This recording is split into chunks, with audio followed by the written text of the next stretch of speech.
Hey everyone, my guest today is Marc Shaiman. Marc is a composer, lyricist, arranger, and music producer known for his work across film, TV, and theater. He began his career as a musical director and arranger for our queen, Bette Midler, before expanding into film scoring. He gained prominence with his work on films like When Harry Met Sally, The Addams Family, Sister Act, City Slickers, A Few Good Men, Sleepless in Seattle, The American President, Mary Poppins Returns, just to name a few. And for television, SNL, he earned widespread acclaim for co-writing the Broadway musical Hairspray alongside his longtime co-lyricist and previous podcast guest, Scott Whitman. The duo has also created the musicals Catch Me If You Can, Charlie and the Chocolate Factory, Some Like It Hot, and Smash. He has been nominated for multiple Academy Awards. He has won a Tony, two Emmys, two Grammys. He has written a memoir, ladies and gentlemen, called Never Mind the Happy Showbiz Stories from a Sore Winner, which will be in bookstores or wherever you order your reading content in 1 minute. Welcome the glorious Marc Shaiman to the podcast. Thank you for being here. Thank you for having me. I'm so excited. First of all, I just happened to put on one of my comfort movies last night, First Wives Club. And of course, that's another title that your compositions are so beautifully woven into the emotional poignancy of that movie. It's hard to watch a film or really anything without you having touched it somehow. And now there's a book, which is so extraordinary because that is new for you in terms of, I mean, you've written long things, but this is a really long, beautiful, beautiful telling of your life in the theater and on film and television, and just your love story with music and the people who you've met along the way. And I love the idea of a sore winner. At what age did you realize that was sort of a personality trait? Uh, well, someone said that to me some years back. Marc Shaiman, you're a sore winner. And that's just stuck in my head. And so when we were trying to come up with a subtitle, it just popped back into my head of like, yeah, that kind of defines me. Um, what age I was, I don't know. I guess I've been the way I am since the beginning. Uh, just a complainer, a A kvetcher. complainer by nature, a really prolific fetcher. Um, there's so much about your life that is so aspirational and inspirational, but obviously, from the moment that you saw a piano, there was a relationship there that most people don't have. Would you call yourself a prodigy? Yeah, I mean that sounds very pretentious, but yeah, as a kid, I had outrageous inner knowledge of how to play piano and play for showbiz. Um, so in that aspect, whatever the definition of prodigy is, yeah, I guess I was I have always been up until I got old. I was always the youngest one in the room. I was always kind of 10 years ahead of everybody. Right. Where did you grow up? I grew up right over there in New Jersey, Okay. like 55 minutes from Manhattan. So New York and Manhattan wasn't fully like the Emerald City of far, like this fantasy dream place that someday it was a place that we could take the bus to, and as Were I you did. coming to see shows as a kid?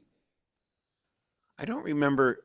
I remember having the souvenir folio book for Fiddler on the Roof, which I went to with my parents because it's a law for, Jewish family in suburbia to You have to go have a see. bar mitzvah and you have to go see Yes. Fiddler on the Roof to consider yourself a tribe member.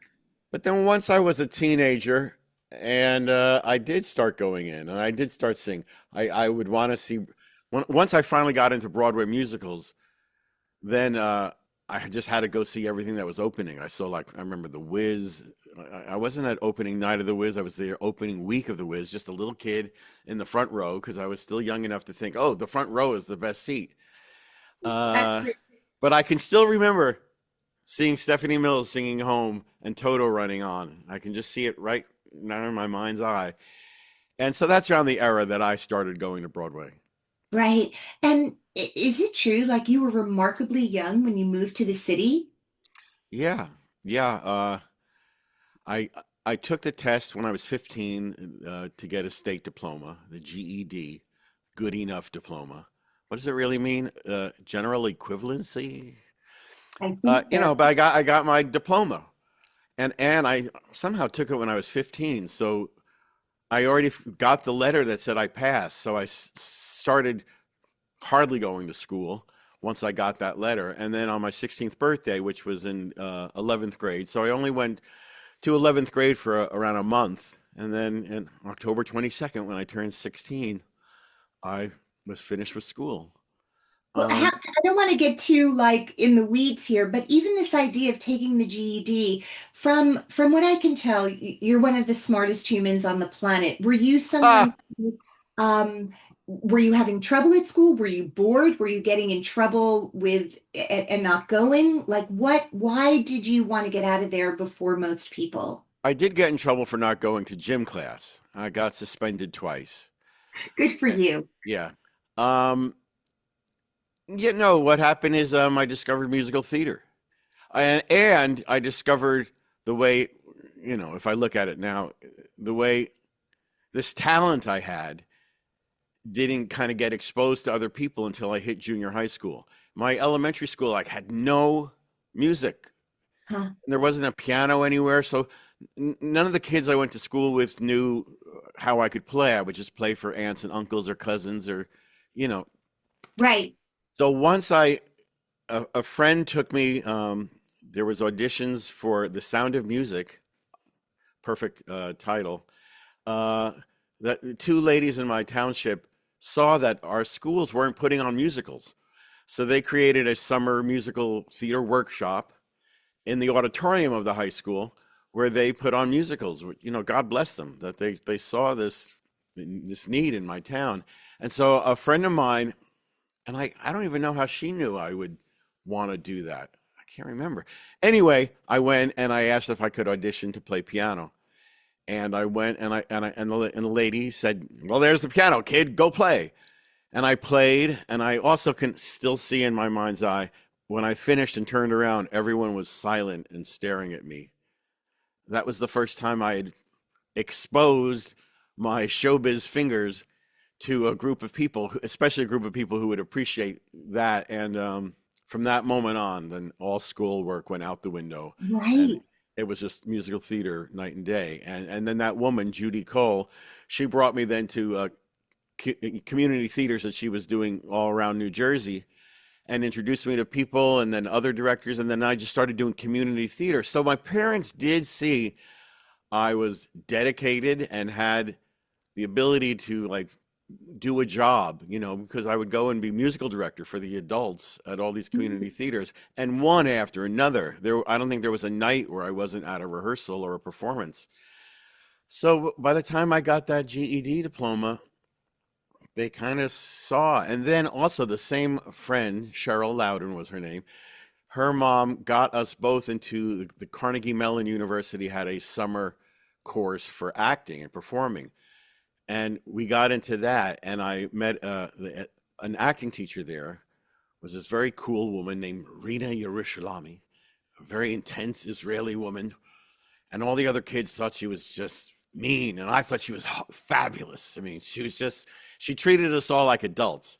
And then Yeah. she called me a few months later, and she said, "I'm doing an evening of Beckett at La Mama Experimental Theater on 4th Street," which I learned was this legendary off Broadway theater. Right. She said, "I want the sound effects to have musicality to them." So I went and took the bus and went, and so my parents saw me now taking the bus to New York, and that was the first professional gig I had, was just jangling keys in a musical fashion for one night at a Samuel Beckett thing, and so on and so forth. It's all in the book. It's Yes, all in the but book. that was your way in. Yeah, I mean, much of what we're going to talk about today, listeners, is going to be described to you both hilariously, poignantly, and in much more detail in this extraordinary memoir that Mark has written. Talk a little bit about Bette Midler. How do you go from admiring this person to really being in partnership with this person? Yeah, it was a total fairy tale. I've had many fairy tales in my life. And, some of them have been like the Grimm brothers. Some of them have turned out where I'm thrown into, well, I shouldn't say that. So anyway, um, I idolized Bette Midler. Someone gave me her first two albums. I think it was a gift from my music teacher in junior high school, after I had helped on a talent show. Because in junior high school, I became like the Robin to his Batman of like just everything musical, just, you know. So anyway, I think it was him who gave me her first two albums. And Boogie Woogie Beagle Boy had been a hit on the radio and had totally blown my mind. Like hearing that three-part harmony, I just loved it so much. And then her albums were just the greatest. Her first two albums are just, two of the greatest albums that have ever been made, especially as as a musical theater person and an arranger, to hear how Barry Manilow brilliantly took songs from popular music and turned them into these theatrical, dramatic, or comedic, three-act plays. Very much the same way Barbara Streisand also on her albums. The performances became, through the arrangement and their performances, like three-act plays. So I learned from that, and I idolized her. Had her posters on my wall, and even like lifted money from my father's wallet to cut school and go to New York and go see her concert at the Minskoff Theater. And as I say in the book, I had a daydream when I went to the Minskoff Theater and saw her in Clams in the Half Shell, was the name of the review that she put on. I had a little fantasy that I would run down the aisle and say, "Oh, Miss Midler, I know every note of every arrangement of every song on every record. Please let me play for you." Cut to, try to make a long story short. You can, get the long story No, in the book. But please. the then before I turned 17, I went to New York with a friend to see a musical off Broadway at what was the Actors Playhouse that used to be in Sheridan Square. And we ran into some other friends from New Jersey and said, "Hey, let's catch up." And we stepped into the restaurant bar that was right there on the corner where we ran into these people that ended up was Marie's Crisis.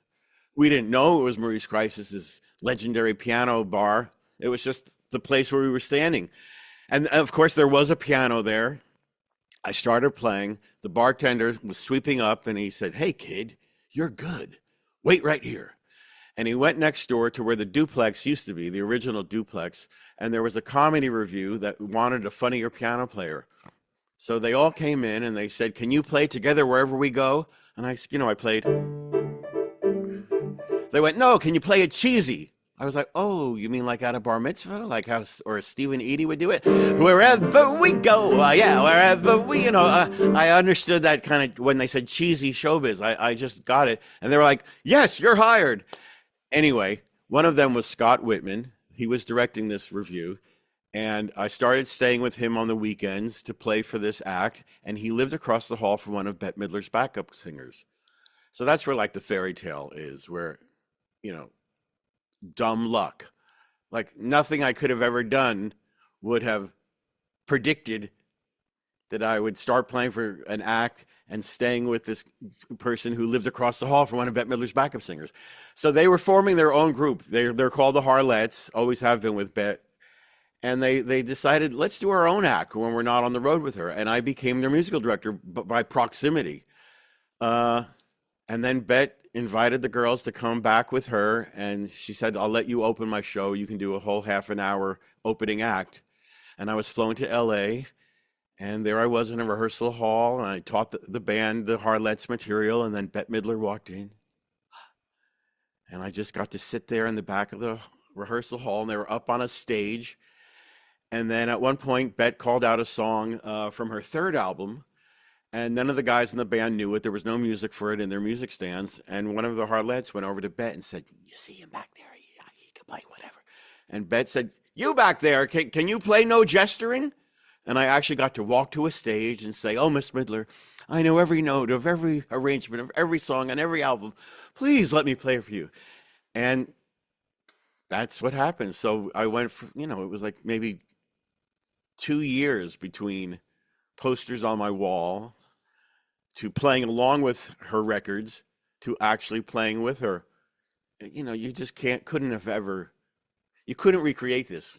No, it's so beautiful. It's Maybe so you've learned that you need to beautiful. interrupt me more because I'll just keep talking and talking. Mark, can I explain the only reason I started this podcast almost 10 years ago is that I could have an artist like you sitting at their piano, by the way, not a desk, not an office, but sitting at their piano for this interview, telling me about their life as a creative human being. This is what I live for. This is why your book, by the way, is going to be devoured by people who love musical theater as much as you do. And for people who don't love it as much, they will by the time they finish reading your book. Because to go backstage, first of all, the world is so different right now. The way people meet people is so different. I think like luck, happenstance, fairy dust, all those things still have to come together. But there's no AI manipulating any of this in your story. Like it's so organic and pure, and the reason that could happen with Bette Midler is not only were you a prodigy, but like you had this talent and figured out how to get to the place where it was happening, like where the grown-ups were doing it. And the idea that in 2 years you're living with Scott Whitman, basically, the two of you have gone on to have like history-making partnership, right? Like what you guys have done, the legacy of that is so incredible. And then what you've each done on your own is so incredible. So I'm sorry to be talking this much to talk about how much I love hearing you talk. Um, the idea that so quickly you're sort of in the room with a hero, that just kept going and going and going. And I wonder when you and Scott Whitman realized not only that you liked each other as people and had chemistry as humans, but had a kind of language that would work really well with each other. What was the first thing you guys wrote together? We worked with our friends created a comic act called The High Heeled Women. It was five girls that we worked with and were friends with, and they played New York for a long time. I'd say 10 or 15 years. The High Heeled Women were part of the New York cabaret scene, and we wrote a song for them. Scott was directing that show, and I was the musical director. And so we wrote a song. They had a sketch that was like a beach party movie, and it needed a song. And so Scott and I wrote the song for that, and that was the first song that we wrote together, which is a song we ended up using in a musical we wrote called Livin' Dolls that was about Barbie and Ken meeting as if they had met at a beach party movie. And we thought, oh, remember that song we wrote for the High Heeled Women? That would work great in this. So that became the opening number of that musical. It wasn't until we found this place called Club 57, which was in the East Village. This is the East Village in the 80s was just bursting with creativity and wildly funny, crazy people. And it's where Keith Haring, and this one place, Club 57, it was in the basement of a Polish church. Uh, kind of misfits of show business or pop culture found this place and we're just creating evenings. No matter, it would always be something different every night, just creative people creating crazy nights. And Scott and I got introduced to this place and we started saying, let's put on shows here. Very, very Mickey and Judy. Let's put Right, on a show. And it was only for the fun of it and the love of it. It had nothing to do with, well, maybe if we do something here, something might, right. Will be happen. discovered. Yeah. We would just have fun. And we put on crazy funny shows. We did bootleg versions of The Sound of Music with a woman named Holly Woodlawn, who was one of Andy Warhol's original superstars. Also a trans, you know, forerunner of someone who lived their life as a woman who just was Hollywood launched. She was Holly. Uh, Right. and we changed a few of the lyrics, like we did when the dog bites, when my pee stings, when I'm feeling, or snowflakes that stay on my nose and false lashes. No, I mean cocaine that stays on my nose and false lashes. That's right. And then Scott and I started writing musicals for this place. Like I said, we wrote Living Dolls, this Barbie and Ken musical. We wrote another musical with our friend Laura Kenyon, who was a Broadway performer who was in Nine at the time, and we wrote a show with her called Trilogy of Terror. That was three different stories of intrigue and terror, and it was just the most creative time of our lives. It's It was also the incredible. time of the big 80s British musicals taking over Broadway. So there was no place for us really, except for this Club 57. And then suddenly I got the call to come up to Saturday Night Live and worked there for a few years. And then by meeting Billy Crystal and my relationship with Bette Midler, that was still, was existing now for a few years, when their movie careers took off, they both involved me with projects, and then suddenly my movie scoring career fell in my lap, Right. and that took a decade out of any musical theater stuff. And Scott moved to LA with me, but we didn't have any real outlet. But I had all these movies. Uh, I'm sorry, I should let you ask a question. No, but Mark, I really mean it. Like wherever your memory takes you is exactly where I want to go. But I will ask, since I thought of a question while you were talking, is how does, I mean, I would say in terms of Broadway, I mean, by the way, I listed very few of all the movies that you have scored or written music for. But Hairspray, I would say in the world of Broadway musicals is, I think most people would agree, like put you and Scotty on the map as a writing team and change so much of Broadway's understanding of what musicals could be. So 10 years later or so, when Hairspray somehow as a property, as a John Waters film comes into your life, how does that happen? How did you guys get the job? That was another fairy tale where I was working a lot with Scott Rudin, who was producing movie after movie. Yeah. And with him, I was doing a lot of movies that had musical theater in their blood, Sister Act, and even the end of the First Wives Club, where they break into songs. So all of the movies I did with him, I was getting to exercise that side a bit, and not more than a bit. It was Sister Act movies. And then he gave me the greatest movie gig ever, which was getting to collaborate with Matt and Trey on South Park, Bigger, Longer, Uncut, the South Park movie, which when Scott Rudin called and said, I want you to work with the guys, they want to do a musical and you'd be the perfect. Suddenly that's when I started becoming the older person in the room. Like I was suddenly like the elder professor who could help Trey Parker figure out stuff. And Trey Parker doesn't need any help from anybody, but he is extremely collaborative and he welcomed me in. And that was just the dream gig of all time. And not only was it unto itself this dream job where I got to write music and lyrics and arrangements and orchestrations and sing and just insanity. That came out just when Margot Lyon, a producer, was asking people around town in New York, I have the rights to Hairspray, John Waters' movie Hairspray. Who do you think should write the score? And of course, John Waters and South Park are very, kissing cousins as far as their sensibility, comedic Yeah. sensibility. And so South Park, the movie, had put my name back in the mouths of the Broadway community. And everyone kept telling Margot, oh my God, get Marc Shaiman, get Marc Shaiman.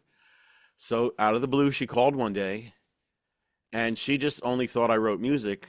And she said, who would you like to write lyrics with if you were going to do this?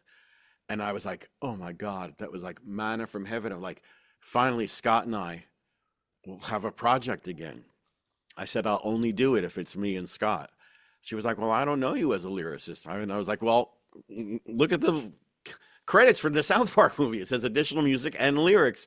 I said, okay. She said, will you write some songs on spec so I can hear what you guys would do? I had had a long movie career at that point, music by, and I'd been nominated for Oscars, so she didn't question me as far as writing music.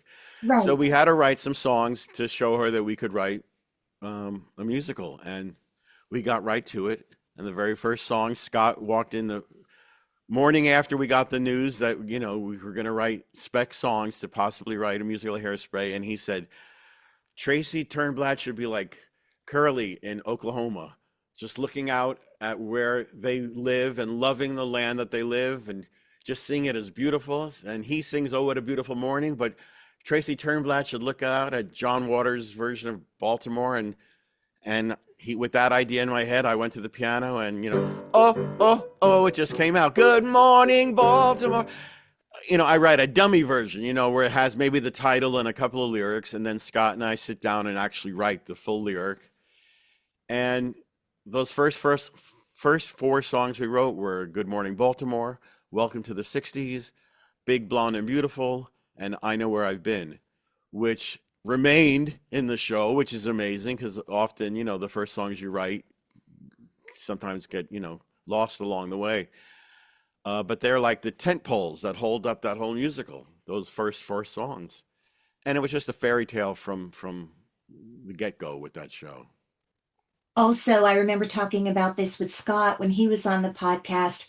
When you guys won a Tony, you also kissed on stage, on camera, and that was a glorious moment. I relived it when along with the rest of the world when I binged Heated Rivalry, which I don't know if you've watched. I'm finishing Fellow Travelers, which is a similar genre, and then I will move on to Heated Rivalry. Well, episode 5, for anyone who's seen episode 5 of Heated Rivalry, there is a moment that very much mirrors that uh where are they gonna, oh my God, that just happened on my TV. Yeah. I mean, for us, it was just natural. Like we would say back then when it happened, it was like if we were on Let's Make a Deal and it just won a refrigerator, we would hug and jump up and down and kiss. We were a couple. We just won a Tony Award. Our dreams had every dream came true. Like it was amazing. So, and also, yeah, I sort of proposed to Scott on TV, and he just grabbed me and kissed me, and we kissed, and I can still hear the roar of the audience. And for a couple of days, it was actually news and wonderful, looks from people on the street. It was wonderful. It was just, Really yeah. beautiful. Few people have, I mean, actually, now everyone has that recorded. There's not an engagement on the planet that people don't have people filming when it happens. But at that time, it was really unique and so beautiful and another kind of theater history moment. Um, I want to ask you because it's unusual. It's not unprecedented, but it is unusual for people when they've decided their romantic partnership is no longer what it had been for them.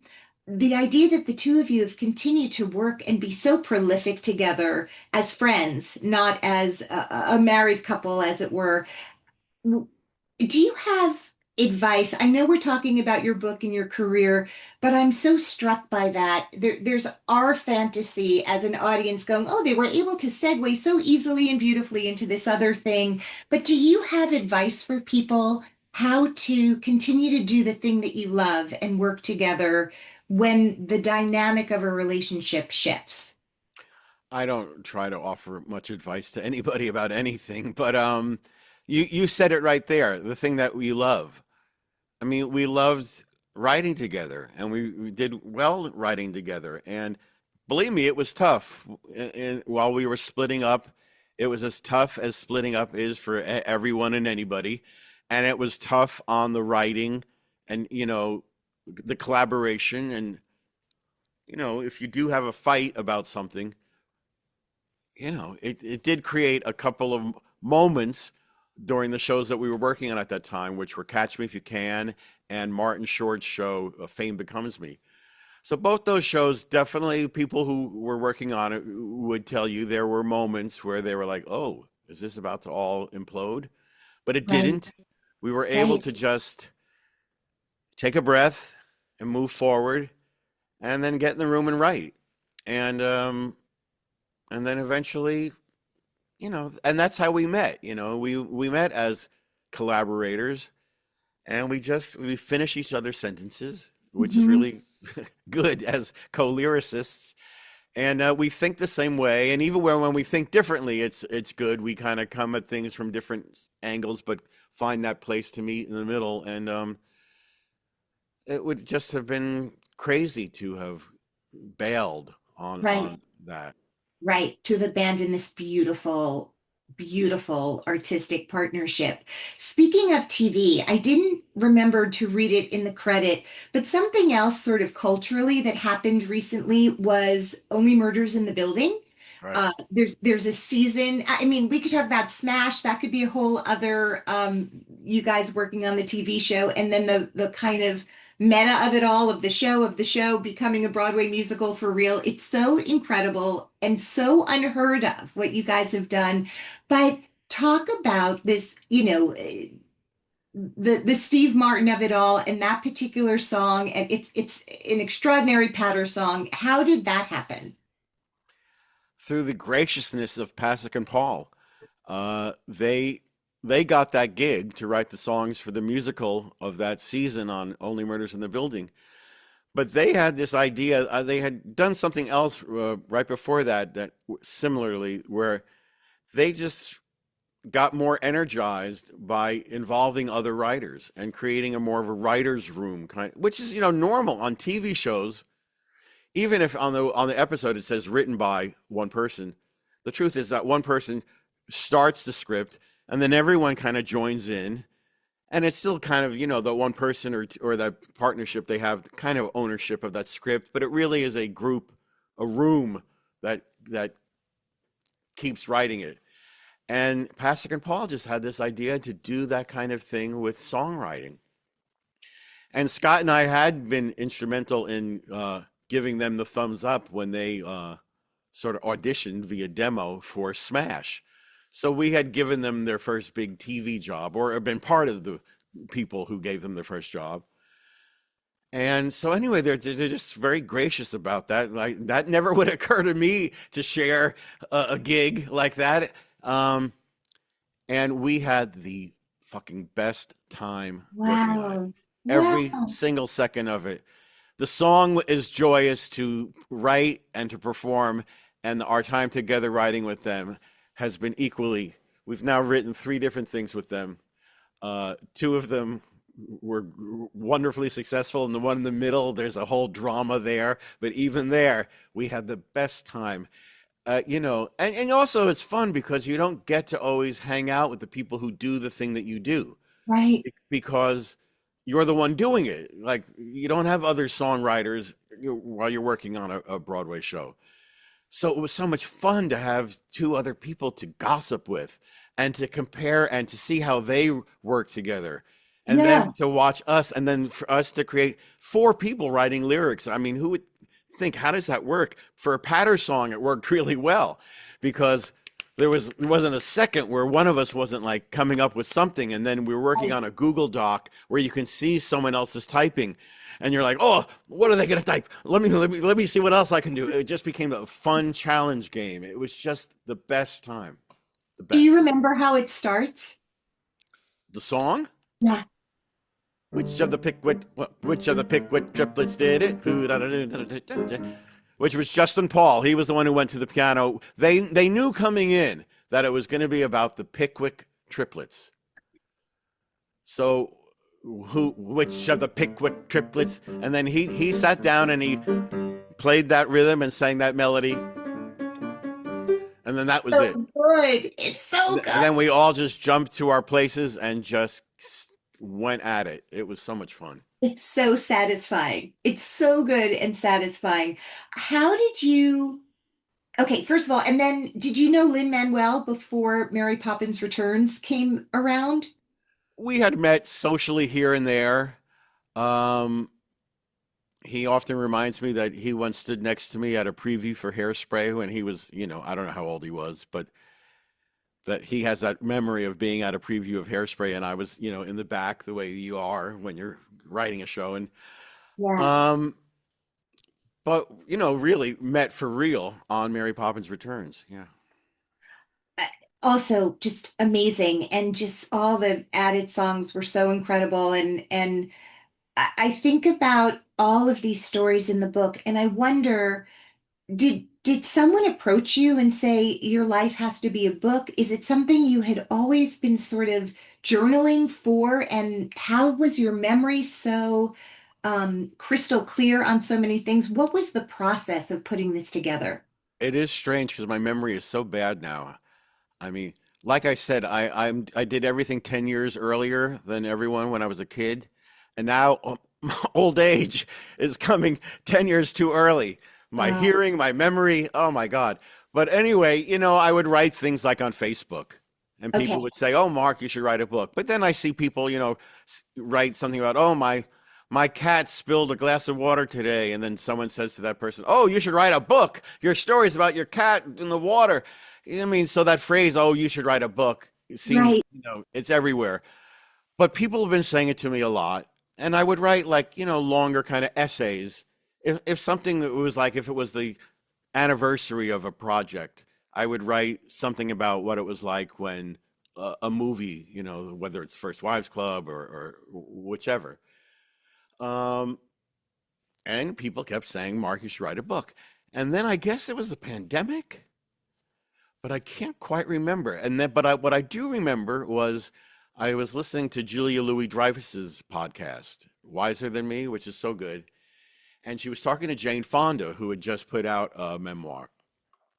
And Jane Fonda said she felt it was time for a life review. And it really kind of triggered me in a good way. And I don't know if I'm making this up, but I think we had just gone through the disappointment of Some Like It Hot seeming to be a smash hit and yet not be able to run, more than even a year, even after, it was just the most bizarre disappointment after what seemed like, "Oh my God, finally we have another hit on Broadway." And luckily it's a wonderful hit on the road now. It just recouped.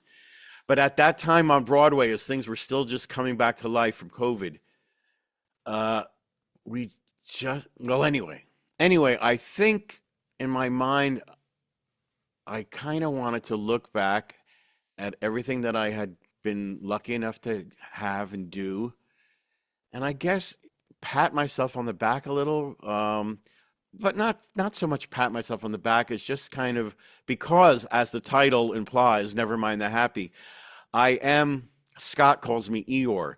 I always do take a pessimistic look at everything, even though I've worked on a lot of joyous projects. Like Hairspray is one of the most joyous things on earth, but I can be quite pessimistic. And I think maybe post pandemic, I just was looking to try to like remember the good things that have happened for me, and the wonderful projects I've been able to work on. And I just sat down and started writing, and then you couldn't stop me. The That's hardest part of writing the book was editing. wow. That I mean, listen, you're a writer. I'm not surprised that in a new form you were able to do it so beautifully. I want to ask you, when I think about all of the incredible voices you've written for, at this point in your life, is there anyone left whose voice you hear and go, I'd like to write for that person? Well, I've never written for you. Thank you. Okay, we're done. Good night, everybody on the show. Um, um, I don't. I'm at a moment right now of like not even thinking about like that.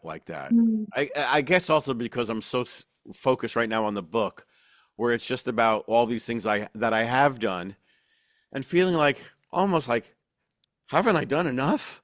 you I have, mean, you have, I'm 66 years old. I'm entering my 50th year in show business. This is when most people do retire. So I'm not so much looking. I am working on a project right now. I'm allowed to say only their names because not exactly what it is. And we're still developing it, but it's for Patti LuPone and Bridget Everett. And those are two very different voices. And although I've been friends with Patti LuPone for a billion years, because Scott has been directing all of her concerts and acts for some 35, 40 years or Yeah, something. decade. Uh, and also Bridget Everett, who people might not know. And I think she's getting well known now from her HBO shows, Somebody Somewhere. But she's an outrageous performer with a gorgeous voice. Yeah. And they have this mutual admiration society. So the idea of putting together a show with the two of them, that is something I'm currently involved with. But like I said, I feel like I don't know. We'll see what happens. But Well, as an audience for decades now, um, to probably most everything that's been out there. I mean, really, I do this podcast to say thank you. It's a very public thank you, but I feel really lucky that I get to sit with my Bette Midlers. You are one of them, people whose music has been a balm to my soul, um, and for my soul through every wonderful and hard life experience. The soundtrack to so many of those moments is because of you. And so that I'm sitting here is very heady for me. I'm so grateful to you and your beautiful talent and your generosity as an artist and your prolific nature. And thank you, Marc Shaiman, for just being the most extraordinary and having this gift that you never stopped following and having it lead you to all these magical, magical places for over 50 years, as you just said.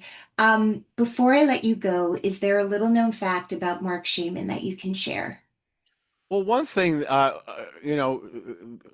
are personal things I think I could probably bring up, but one that's just a little more like a funny asterisk to my life, not so much my career, although it involves a musical, and I write about it in the book, is the fact that I was one of the like four people that started the Rocky Horror Picture Show audience participation phenomenon. So, besides other things that have happened in my life, the fact that I was there and literally was this small little group of people who just started doing that at the Rocky Horror Picture Show at the Waverly Theater on 6th Avenue back in the day. And then it turned into this thing that still exists to this day. And my friend who I was with that night, Sal Pierrot, he became the president of the Rocky Horror Picture Show fan club. It turned into his entire life. And he unfortunately passed away a few years ago and got a New York Times obituary because of what he had done with his life with Rocky Horror. And so that's just that is a little known fact about me that I That's still get a incredible. kick out of. That's You know. incredible. The things we yell back at the screen and all of the sort of rituals around that started with you guys. That's just so, I had no idea. That's so incredible. That's such an unbelievable little known fact. Gold star, Marc Sheen, for your little known fact. Congrats on the book, Never Mind the Happy Showbiz Stories from a Sore Winner by Marc Shaiman.